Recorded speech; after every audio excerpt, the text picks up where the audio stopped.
오늘 예배드리는 여러분과 나와의 공통점은 예수를 믿는다는 그런 공통점이 있습니다. 믿음이 있으니까 여러분 오늘 여기에 와서 예배를 드리는 것이죠. 그 믿음 생활을 오래 한 분도 있고요. 또 믿음 생활한 지 여기에 보면 얼마 안 된 그런 사람도 있습니다. 그런데 믿음이라고 하는 것은 사실 우리들에게 도움과 행복을 주기 위해서 있는 거예요. 그래서 믿음 생활을 하심으로 여러분이 행복하게 되기를 축원합니다. 근데 믿음 생활하는 사람 중에 많은 분들이 그렇지 못할 때가 많아요. 특별히 어떤 이단에 대한 믿음을 잘못 믿기 때문에 그 가족이 파탄에 이르는 모습을 볼 때가 있습니다. 그것은 믿음이 오히려 도움이 되는 게 아니라 독이 되는 거죠. 그죠? 그래서 믿음 생활을 잘 하셔서 나중에 많은 그 믿음 때문에 열매를 맺고 그래서 여러분이 하나님께 큰 복을 받으시기를 축원합니다. 믿음이 열매를 맺는다는 거는요, 예를 들면 그거예요. 믿음이 현실의 우리 생활에 어떤 역할을 해주는 것입니다. 그래, 문제가 일어날 때 그 믿음이 해결을 해주고, 그죠? 예를 들면 사람과의 관계에 갈등의 문제가 있다. 그러면 믿음이 그 문제를 해결해 줄 수 있어요. 또 가령 예를 들면 가정이 화목하지를 못해. 그렇다고 한다면 믿음 생활을 잘 하면 가정이 화목해지고 행복해지는 역사가 일어나는 것입니다. 그러니까 그런 믿음이 현실 생활에 죽은 믿음이 되면 안 되죠. 살아서 우리가 일상생활을 하는데 어떤 역할을 해줘야 되는 거예요. 가령 예를 들면 오늘도 우리 권사님이랑 대화를 나눴지만 몸이 아프단 말이에요. 그러나 우리는 믿음이 있어요. 그러니까 이 아플 때 예수를 믿는 그 믿음이 그 질병에서 낫게 하는데 어떤 역할을 해줘야 된단 말입니다. 할렐루야. 당연하죠. 그런데 그 믿음이 그런 역할을 못 해줘. 그래, 죽은 믿음이야. 그리고 오히려 그것이 자기에게 도움이 되는 게 아니라 방해가 돼. 그거는 잘못 믿는 거예요. 바라기는 여러분의 믿음이 여러분을 도와주고 여러분에게 행복하게 해주기를 축원합니다. 성경에 보면은요, 그런 믿음의 그 조상들, 믿음의 선배들이 그러한 수많은 어려운 현실 속에서도 믿음으로 그것을 극복해서 축복을 받고 열매를 맺고 행복하게 된 분들이 많이 있습니다. 그 중에서 대표적으로 오늘 본문에 나오는 요셉이라고 하는 분이에요. 이분은 일생 동안 수많은 어려움과 고난이 있었지만은 하나님을 잘 믿고 하나님 바라보는 것이 흔들리지 않았기 때문에 결국은 그것을 다 극복하고 애굽의 국무총리가 된 것입니다. 그래서 요셉의 이 믿음이 어떠한 특징이 있었길래 이 수많은 고난을 극복하고 많은 열매를 맺고 국무총리까지 되었는가? 그것을 한번 오늘 그 요셉의 믿음, 열매를 맺은 그 요셉의 믿음을 그 특징을 한번 생각해 보려고 합니다. 오늘 사실 요셉에 대한 이야기는 창세기 37장부터 나와요. 근데 그거 다 읽어드릴 수 없기 때문에 핵심이 되는 오늘 본문 45장 5절부터 8절까지만 읽어드렸고요. 나머지는 여러분 다 37장부터 여러분에게 말씀대로 이렇게 소개해 드리려고 합니다. 요셉의 믿음의 특징, 첫째는 꿈과 비전을 갖는 믿음이다. 다 같이 꿈과 비전을 갖는 믿음. 예, 우리가 믿음의 특성이 뭐냐면 미래에 대해서 희망을 주는 거예요. 그래서 여러분 희망이 없으면 우리가 잘 살지를 못합니다. 그래서 잘못하면 죽어요. 그래서 희망을 유지하는 일이 되게 중요한데 그게 믿음이 하는 역할이에요. 할렐루야. 그래서 남은 미래에 희망을 가지셔야 돼. 예, 그것이 믿음이 역할을 해주는 거예요. 그래서 이 요셉은요, 어렸을 때부터 꿈과 비전을 갖고 있었어요. 그래서 그가 꿈 얘기를 많이 했습니다. 형제들에게도 하고 부모에게도 하고 내가 이런 꿈을 꿨다. 예? 이 꿈이라는 거는 비전을 말하는 거거든요. 그래서 요셉의 별명이 꿈꾸는 사람이야. 예. 그래서 창세기 37장 이 18절부터 보시면 19절, 요셉이 그들에게 가까이 오기 전에 그들이 요셉을 멀리서 보고 죽이기를 꾀하여 19절에 보니까 19절, 서로 이르되 꿈꾸는 자가 오는도다. 별명이 뭐예요? 꿈꾸는 자입니다. 그래서 이 꿈과 비전이 많았던 거예요. 근데 요셉이요, 이 꿈만 꾸질 않았고요, 그 꿈을 이루기 위해서 성실하게 믿음 생활을 한 거예요. 이게 잘못 꾸고 헛된 꿈만 꾸면 꿈이 망상이 되거나 몽상이 돼버리는 거야. 예? 우리가 어렸을 때 애들한테 물어보면 막 그러잖아요. 뭐 대통령 되고 싶다. 예? 그러면 뭐 수많은 사람들이 다 대통령 됐을 텐데 어릴 때는 못 모르고 그런 얘기를 하지 않습니까? 그런데 요셉은 뭐 어릴 때 그런 꿈을 얘기를 하는데 그 꿈을 이루기 위해서 대단히 성실한 믿음 생활을 한 겁니다. 여러분 이제 희망이 있고 남은 미래라도 하나님께 복을 받고 큰 성공을 이루시기를 원하신다면 지금부터라도 믿음 생활을 성실히 하시는 여러분 되시기를 바라요.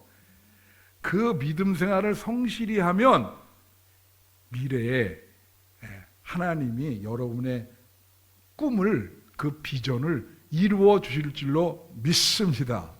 그러니까 요셉은 꿈이 몽상으로 끝나질 않았어요. 그대로 이루어졌어요. 제가 지난주에 그 신문에 우리 한국의 그 중식 요리사 협회 회장이라는 사람이 누구냐면 여경래라는 사람이더라고요. 그 사람이 신문에 인터뷰가 났어요. 그 사람이 뭐 여러 요리 프로그램, 흑백 요리사라든지 뭐 이런 거 많이 이렇게 출연하고 사람들한테는 많이 알려져 있는 분이더라고요. 저는 잘 몰랐어요. 근데 신문에 아주 크게 인터뷰가 나는데 그 내용을 들어보니까 이 사람이 아버지는 중국인이고 엄마는 한국인이에요. 그런데 아버지가 15살에 교통사고로 돌아가신 거야. 예? 그래서 자기는 공부를 열심히 해서 공부도 잘했더라고요. 근데 아버지가 돌아가시니까 어떻게 할 수가 없어가지고 그 아버지 친구가 서울서 중국집을 했는데 그 친구가 내려와서 학교를 그냥 그만두게 만들고 중국집에서 배달원으로 일하라고 데려간 거예요. 그래가지고 거기 그 회연 반점이라고 이제 거기 가가지고 거기서 이제 시다를 하면서 배달도 하는데 처음 일주일 동안은 방에서 나오질 않고 통곡한 거예요. 계속. 나는 학교를 다니고 싶은데 공부를 더 하고 싶은데 나보다 공부 못하는 애들도 저렇게 학교에 다니는데 나는 왜 이렇게 됐나. 그러다가 일주일 동안 그냥 계속 울기만 하다가 마지막 날 어떤 비전을 갖게 되냐면 내가 대한민국에서 중식이라면 가장 넘버원으로 꼽히는 대가가 되겠다. 이런 뭘 가져요? 꿈을 가져요. 꿈을. 15살짜리가. 그 다음부터 그냥 뭐 일 시키면 일도 하고 뭐 다 하는 거예요. 그리고 배우려고 좀 가르쳐 주세요.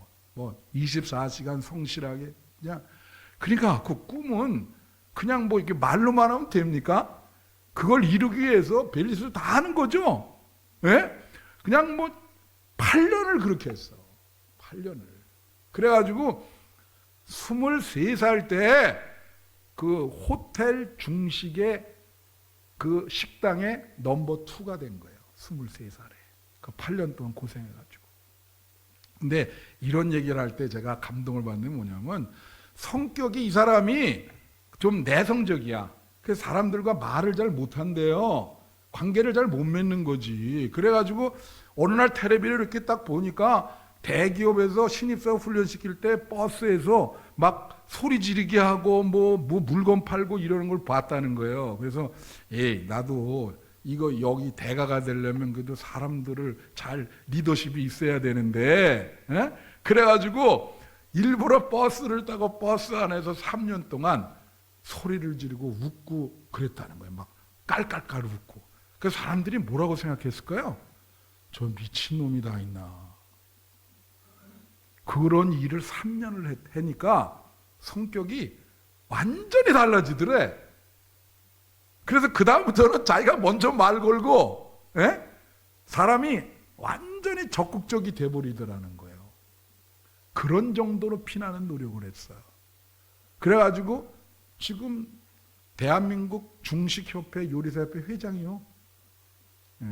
그러니까 그 사람은 뭐 한 번 출장 가는데 어떻게 되겠어요? 그 자기 꿈을 이룬 거죠. 여러분 희망을 가지시되 비전을 가지시되 그걸 위해서 믿음 생활 성실하게 하시길 바래요. 언젠간 이루어집니다. 그게 몽상으로 끝나면 안 돼요. 그건 여러분에게 달려 있어요. 요셉이 바로 그런 사람이에요. 꿈과 비전을 갖는 신앙이다. 두 번째로 요셉은 시험을 이기는 믿음을 갖고 있었어요. 요셉이 여러분 요셉은 일평생 시험을 당했습니다. 우리 인생도 제가 지난주에 얘기했지만은 좋을 때도 있지만 어려운 시험 당할 때가 많아요. 막 수많은 지뢰밭이 이게 존재하고 있단 말이에요. 근데 우리 교우들도 보면은 시험을 당할 때 그걸 이겨야 되는데 믿음으로 실족하시는 분들이 있어요. 그럼 참 안타까워. 저걸 믿음으로 이겨야 되는데 저렇게 실족하시니까 저 어떻게 해야 되나. 여러분 일생 시험이 많이 옵니다. 남은 미래에도 여러분에게 시험이 올 수 있어요. 그럴 때 요셉처럼 믿음으로 그 시험을 이기시는 여러분 되시기를 축원해요. 요셉에게 제일 먼저 온 시험이 뭐예요? 관계에 대한 시험이야. 사람 관계에 대한 시험. 자 보세요. 아니 어렸을 때 형들이 10명이나 있는데 요셉은 왕따요. 그 형들이 다 미워하면서 요셉을 처음엔 죽이려고 그랬어. 야, 형들이 동생을 죽이는 게 이게 생각을 해보세요. 그리고 결국은 팔았잖아요. 그런 관계의 고통을 믿음으로 그걸 이긴 거예요. 여러분 우리 일생 동안 사람 관계 때문에 시험 당할 때가 많습니다. 그거 이기셔야 돼. 믿음으로. 할렐루야. 그래서 여러분 장자크 루소라고 하는 사람이 이런 말 했어요. 인간의 천적은 사람의 천적이라는 거 알죠? 동물도 천적이 있잖아. 그것이 사람의 천적은 뭐라 했냐면 또 다른 사람이다. 다른 사람이 천적인 거예요. 사람이. 그래서 이게 긴장하고 사람 관계를 맺어야 되는데 그래서 이런 부분에 여러분 성경에서 제일 관계 때문에 고통을 받는 사람이 누구냐면 다윗입니다. 다윗 아시죠? 사울에게 쫓김을 당했지. 나중에는 어떻게 해요? 아들이 아버지를 죽이려고 그래. 그 지난번에 제가 여러분 그 아들이 생일잔치에 있는데 아버지가 아들을 쏴서 죽였잖아요. 그래서 사람들이 야 이런 일이 벌어집니다. 성경에도 아들이 아버지를 죽이려고 그러는데 그렇잖아요. 그리고 형제들 싸워가지고 다 많이 죽었어. 얼마나 관계. 그래서 다윗이 시편 보면 대부분 이 관계에 대한 이야기입니다. 원수라 그러면서 한번 볼까요? 시편 55편 12절에 보면 이런 말이 있어요. 나를 책망하는 자는 원수가 아니라 원수일진데 내가 참았으리라. 이게 번역을 좀 이상하게 했는데요. 이런 얘기예요.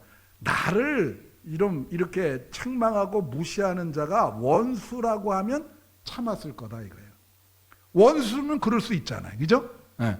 또 뭐냐면 나를 대하여 자기를 높이는 자, 그러니까 나보다 자기를 높이고 나를 미워하는 자가 아니라 미워할진데, 이게 무슨 말이냐면 나를 미워하는 자가 원수라고 하면 내가 그를 피하여 숨었을 거라 이거야. 당연히 그렇죠. 원수가 나를 죽이려고 그러면 미워하면 나는 피한단 말이야. 근데 그런 사람이 그러는 게 아니고 13절 보세요. 그는 곧 너로다. 나의 동료, 나의 친구요, 나의 가까운 친구로다. 나의 가장 친한 친구가 나를 죽이려고 그래. 이거는 견디질 못하겠다는 거지. 다윈 얘기가. 이걸 알겠어요, 여러분? 이 관계에 대한 시험을. 근데 이 친구가 어떤 친구냐면 14절에 보면 뭐라냐면 우리가 같이 재미있게 의논하며 우리와 함께하여 하나님 집 안에서 다녔도다. 그러니까 현대적으로 해석하면 교회에서 어렸을 때부터 신앙생활 같이 한 친구인 거예요. 교회에서. 이게 여러분 참 이런 친구가 등에 칼을 꽂은 거야. 그러니까 원수라며 한다면 피했을 텐데, 아니 이게 너무 가까운 친구가 그러니까 그냥 뭐 무방비하게 당해버린 거죠. 뭐 이거를 어떻게, 야 어떻게 이렇게 친구가 이럴 수가 있나. 어렸을 때부터 같이 신앙생활을 했는데. 말도 안 되는 얘기 아니에요. 인간이라는 게 그런 거라는 거지. 근데 이것을 다윗이 어떻게 해요? 믿음으로 극복합니다. 이걸 극복하는 거예요. 요셉도 이걸 극복했어요. 네. 결국은 형제들이 그렇게 한 거를 나중에 극복하지 않아요. 그 트라우마가 있어 어려울 텐데. 그래서 관계적인 시험이 오시면 여러분 믿음으로 이기셔야 돼. 교회에서 믿음으로 이기지 않으면 그거 실족당해서 어려움 생깁니다. 어떻게든 어렵지만 요셉처럼 믿음으로 이겨야 된다. 할렐루야. 그 다음에 요셉이 당한 시험이요, 믿음의 순결성에 대한 시험이었어요. 여러분 믿음이 타락하면 안 됩니다. 여러분 믿음이 순수하고 깨끗하고 동기가 선하셔야 돼. 자, 요셉이 어떤 게 됐죠? 팔려가지고 보디발 장군 집에 간 거예요. 근데 요셉이 워낙 성실하니까 그 보디발 장군이 어떻게 했어요? 총무를 맡기. 너 집안일 네가 다 알아. 다 알아 그런 거예요. 그런데 어떤 일이 벌어졌냐면 그만 이 보디발 장군의 부인이 요셉에게 흑심을 품은 거야.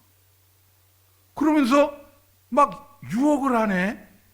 여러분 남자 이 청년이 이러한 유혹을 견디는 게 쉽습니까? 어렵죠? 막 이렇게 하니까 나중에 뭐라 그래요, 요셉이? 말씀에 따라서 뭐라고 대답을 하냐면 그 부인한테 그렇게 얘기를 한 거예요. 당신의 남편이 내 주인입니다. 그가 나에게 은혜를 베풀어서 이 집안의 모든 것 내 마음대로 하라고 허락했어요. 그렇지만 허락 안 한 딱 하나는 당신이 부인인데 그걸 어떻게 내가 범하겠습니까? 그거는 말이 안 되죠. 그래서 거절했잖아. 그랬더니 어떻게 해요? 뒤집어 씌워가지고 남편한테 거꾸로 얘기했네. 남편이 경로하는 거예요. 이런 배은망덕한 놈이 있나. 감옥 갔잖아요. 그래가지고. 그래도 그 믿음의 순결성, 그 유혹을 거절하는 그 믿음의 순수성을 지켰어요. 여러분 남은 생에 이런 세상이 여러분이 유혹할 때 있습니다. 그때 여러분 믿음이 타락하면 안 돼요. 그럼 하나님께 복을 못 받습니다. 할렐루야. 믿음의 순수성을 지켜야 돼요. 거절을 해야지. 하나님이 그거는 허락하지 않습니다. 딱 그럴 때 복을 받는 거예요. 그 다음에 이 요셉은요, 기다림의 시험을 이겼어요. 인내와 기다림. 무슨 얘기냐면, 그래갖고 감옥에 갔잖아요. 거기에 애굽 왕의 술 맡은 자와 떡 맡은 자가 들어온 거예요. 꿈을 꿨는데 요셉이 해석을 해줘요. 근데 술 맡은 자가 살아나가는 꿈이었어요. 그래서 너는 살아나갈 것이다. 그러니까 술 맡은 자가 고맙다 그래. 그러면 요셉이 뭐라 하냐면, 나가면 나를 왕에게 잘 얘기해서 나 좀 감옥에서 꺼내달라고 얘기를 한 거예요. 그러니까 이 술 맡은 자가 그렇게 하겠다고 약속을 했어요. 근데 사람이 화장실 들어갈 때 다르고 나올 때 다르잖아요. 사람 관계도 그렇잖아. 그래갖고 나갔는데 창세기 40장 23절에 보면 술 맡은 관원장이 요셉을 기억하지 못하고 그를 잊었더라. 야, 이거 참 환장하겠네. 그죠? 그래서 감옥에서 오랜 세월 또 보낸 거예요. 마음속에 언제? 기다리는 거지. 이 친구가 언제 얘기해 줄래나? 그래가지고 애굽 왕이 꿈을 꾸잖아. 그래서 그 소식을 듣고 그때 기억이 난 거예요. 감옥에 있을 때 꿈을 잘 해석한 그런 친구가 있었다고. 그래 몇 년 만에 나오게 됐지. 여러분, 여러분이 기도할 때 응답이 안 되잖아요. 기다리셔야 돼. 그 기다림, 인내함, 그 시험을 극복하셔야 돼. 그거 극복 못하면 복 못 받습니다.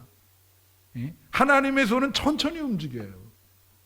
그러니까 이 기다림의 시험에서 요셉은 그래도 절망하지 않고 끝까지 그 감옥에서 좋은 소식 오기를 기다린 거예요.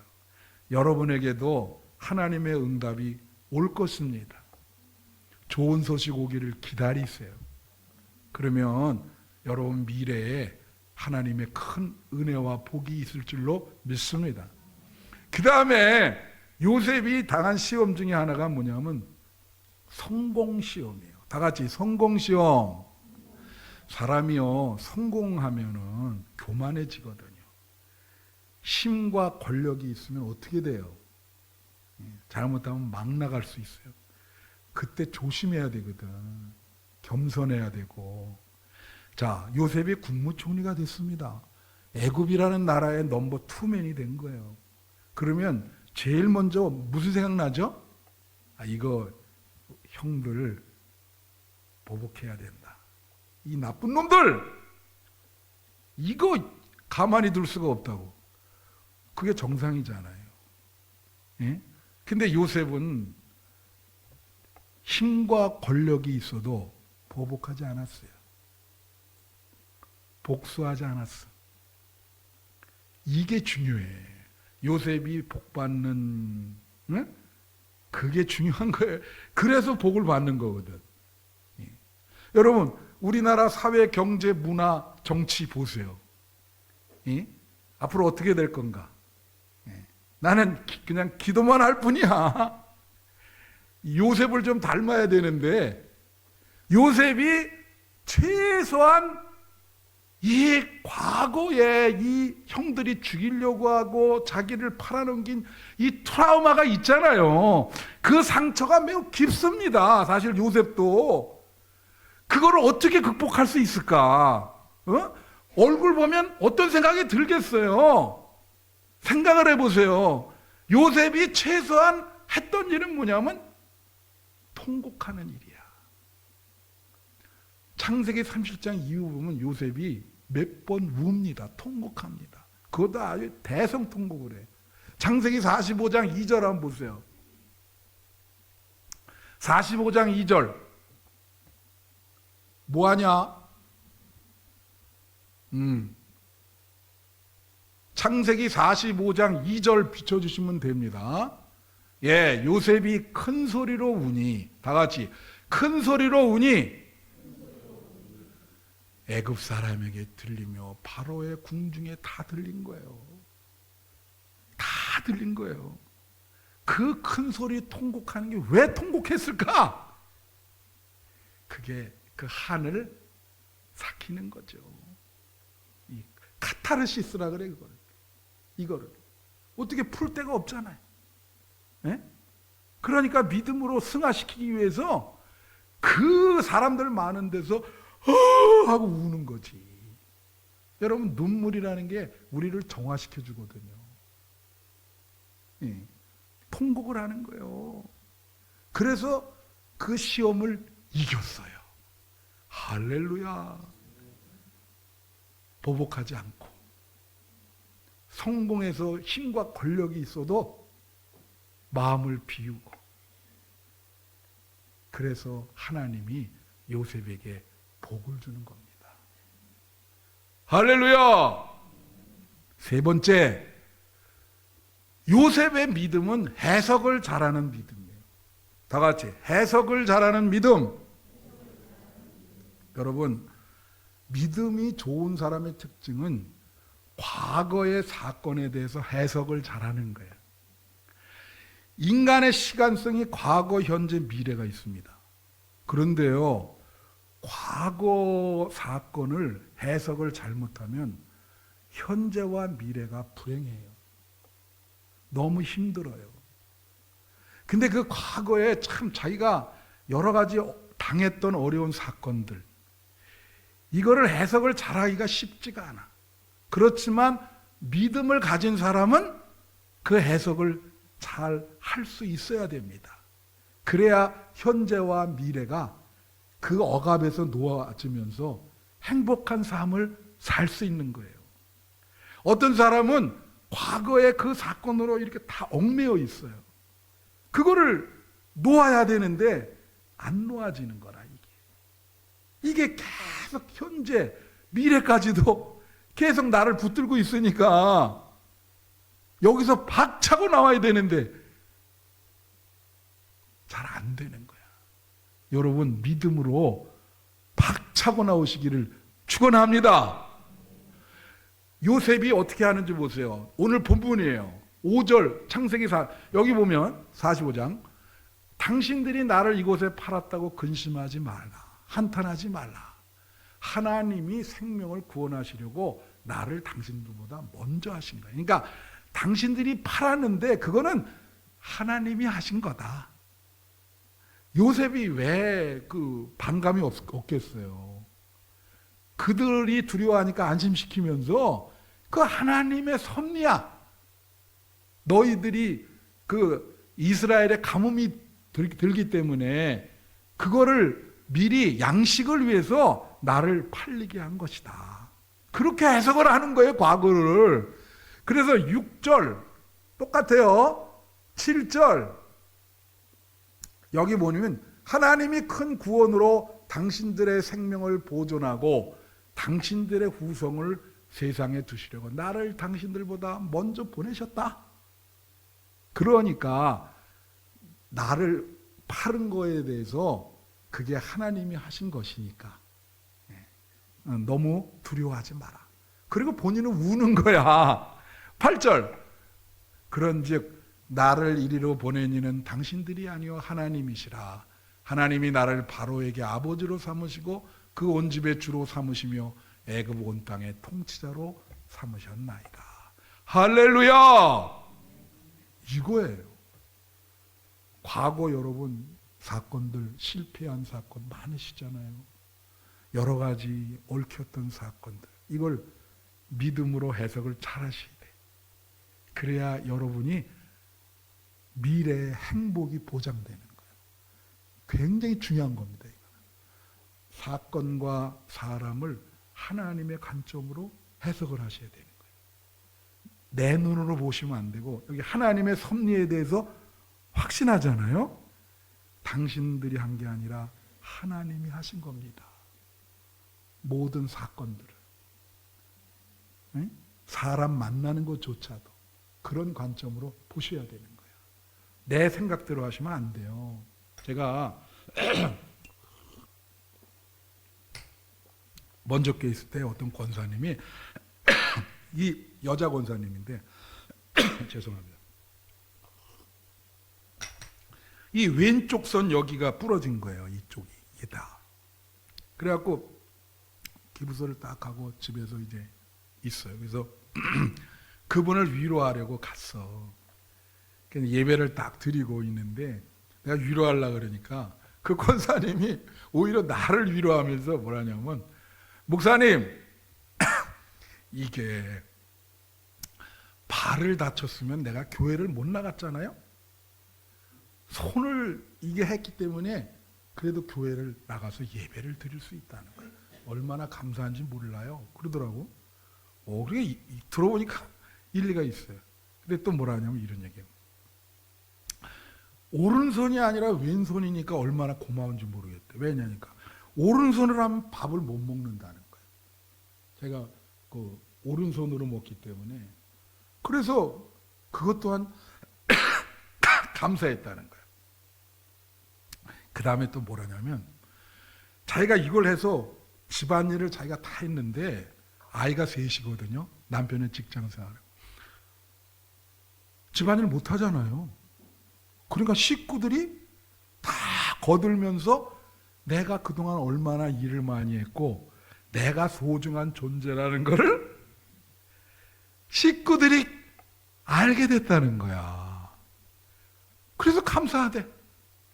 그래서 자기들이 또 그걸 논아가면서 하면서 막 서로 아주 화목하게 됐다는 거야. 그냥 집안일을 같이 하면서. 그러니까 가정이 아주 그냥 화목하고 너무 좋다는 거예요, 자기는. 그래서 감사하다는 거야. 그래서 오히려 내가 배우고 왔다니까요. 위로하러 갔다가 내가 위로 받고 왔어요. 해석을 잘하잖아, 해석을. 해석을 얼마나 잘해요. 듣고 보면 그럴듯해. 여러분, 제가 말씀을 마치면서 이것도 얼마 전에 신문에서 본 거예요. 일본에 파나소닉이라는 회사가 있습니다. 그 회사를 창립한 분은 마쓰시다 고노시케라고 하는 그런 분이에요. 지금 그 회사는 일하는 직원만 22만 명이에요. 엄청나죠? 근데 이제 그 마쓰시다 고노시케가 이제 자기가 이제 1989년에 돌아가셨어요. 94세로. 근데 생전에 내가 왜 이렇게 이걸 일으켰는지 그걸 인터뷰한 내용이 있어요. 그래서 내가 그 신문회를 그걸 보는데 그게 뭐냐면 제목이 덕분에예요. 다 같이 덕분에. 당신 덕분에 이렇게 됐다 그러잖아요. 때문에, 덕분에 반대가 때문에래. 그래서 이제 그분이 인터뷰를 했는데 그게 무슨 내용이냐면, 이분은 가난한 집안에서 태어났습니다. 그리고 허약하게 태어났어요. 건강하지 못하게. 그 가난한 집안에서 태어났는데 그래가지고 초등학교를 2년밖에 못 다녔어요. 9살까지 다닌 거야. 그게 전부야, 학력이. 그래 그때부터 어떻게 하냐면 생활전선에 내몰렸어요. 그래가지고 모든 세상에 허드렛 일을 다 하는 거예요, 어린애가. 그래가지고 23살에 어떤 가구, 조그만 가구 그 가게를 오픈했는데 그게 파나소닉의 전신인 거예요. 그게 그렇게 크게 된 거예요. 23살에 차린 그 조그만 가게가.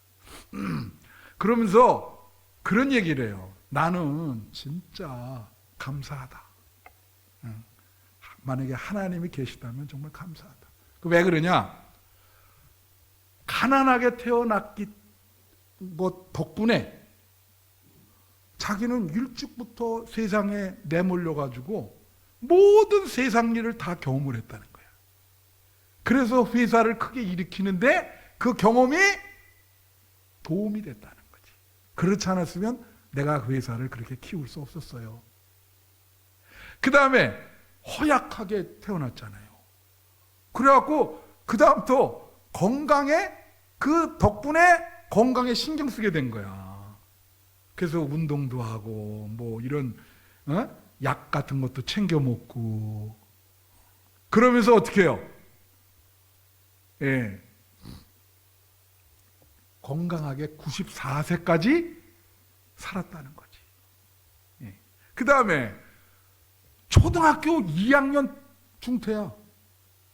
아는 게 별로 없어요. 그래서 자기는 그 덕분에 만나는 사람한테 가르쳐 달라 그랬대.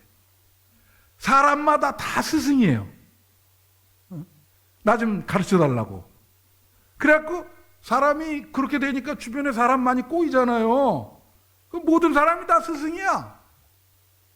그 덕분에 주변에 사람들 많이 인재가 생기고 그래서 그런 큰 회사를 하게 됐다. 모두 가난하게 태어난 덕분이요. 예? 무슨 말인지 알아요? 허약하게 난 덕분이요. 배우지 못한 덕분에 이렇게 큰 회사를 차리게 됐다. 일리가 있죠? 그가 인터뷰 말미에 그렇게 얘기했어요. 여러분, 수도원과 감옥의 차이가 뭔지 아세요? 그분이 한 얘기예요. 하나님 믿는 사람인지 난 모르겠는데 아주 정말 성경에 있는 말을 했어요. 그분이 마지막에 뭐라 했냐면 수도원과 감옥의 차이는 우리가 어떤 상황에 처했을 때 불평만 계속하면 그건 감옥이라는 거예요. 그 감옥에서 벗어날 수 없다. 근데 그 어떤 어려운 상황이라도 그곳에서 감사하면 그게 수도원이 된대요. 그래서 거기서 배워가지고 그 수도원이 돼가지고 그래서 그걸 극복하게 된다는 거예요. 할렐루야! 여러분 수도원에서 살겠어요? 감옥에서 살겠어요? 수도원. 과거를 잘 해석해야 됩니다. 어떤 사건이 일어났을 때 믿음으로 잘 해석해야 돼. 요셉처럼. 그러면 여러분에게 복이 오는 거예요. 남은 미래. 할렐루야! 요셉의 믿음을 배우세요. 어떤 어려운 일이 있어도 희망을 가지세요. 꿈과 비전이 중요합니다. 그걸 위해서 노력하세요. 그죠? 그리고 어떤 시험이 오더라도 하나님만 바라보고 믿음으로 그걸 이기셔야 됩니다. 실족하면 안 돼요. 그리고 사건을 해석을 잘 하세요. 오히려 고난이 여러분에게 기회가 될 수 있습니다. 여러분에게 큰 복을 내리는 계기가 될 수 있어요. 해석을 잘하는 신앙을 가지시는 여러분 되시기를 축원합니다. 기도하겠습니다.